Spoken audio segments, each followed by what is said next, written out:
Gotta keep your eyes open. Don't go to the concession stand till halftime.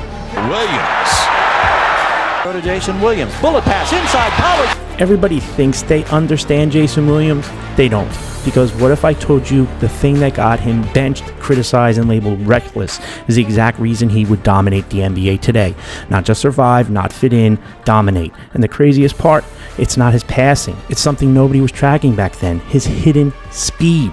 Now here's the thing though, most people stop at the highlights, but that's not even the most interesting part, because this video is not going to be just Jason Williams highlights and glazing, because once you look at the hidden metrics behind how he played, you start to realize the NBA didn't misunderstand White Chocolate, it just wasn't ready for him yet. Jason Williams got labeled one thing very early: flashy, risky, turnover machine, but actually that label cost him dearly, because in his early years he averaged almost 4 turnovers per game, and his uses in Sacramento, it was a high risk system. The Kings offense was fast, chaotic, and improvisational, so yeah, the turnovers were there. But here's what nobody talks about: the actual context.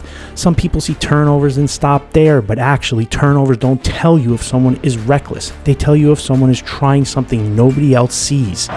Missed by Abdul-Wahid. Well, he's become a cult hero. They say already in New York that his jersey... Now, here's what nobody talks about. Jason Williams just wasn't flashy. He was fast in a way that doesn't show up in a box score. Hidden speed, not sprint speed, decision speed. He processed passing angles faster than any defender could react. And in today's NBA, that's one of the most valuable skills you can have, because now spacing is wider, defenses rotate faster, and advantage creation happens in less than a second. Sound familiar? That's literally how teams describe players like Halliburton, Jokic, and the MVP SGA. They just don't pass. They process faster than everybody else. Jason Williams was doing that, except the league wasn't built to reward it yet. They didn't see it in players yet. And this is where it gets crazy, because the thing that held him back then would make him unguardable now. In the early 2000s, the NBA had rules that quietly worked against him.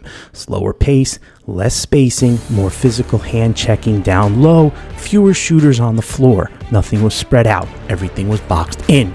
So what happened when you were a creative passer in that environment? There's nowhere to go. Passing lanes close faster, defenders recover easier, and your creativity starts to look like mistakes, like a flash in the pan. But now flip that. But what happens if you put the same player in today's NBA? Put him on the floor right now. He would thrive. The game is built for him. 4 out of 5 space, shooters everywhere. Defensive rotation stretched thin, pace is higher. So those risky passes, they're not just risky anymore, they're expected. And this is the shift nobody talks about. The league caught up to Jason Williams. It wasn't just the passing. Jason Williams created something rare: attention, gravity without scoring volume.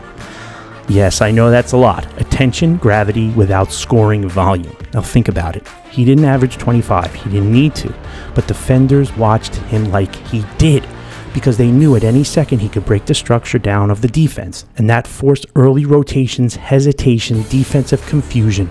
Today we track this as potential assists, secondary assists, offensive rating impact. Back then, nobody tracked it, so it didn't exist. Most people think scoring defies greatness, but actually, in today's NBA, creation defies everything. Now here's where we flip it on its head. Jason Williams got to Miami.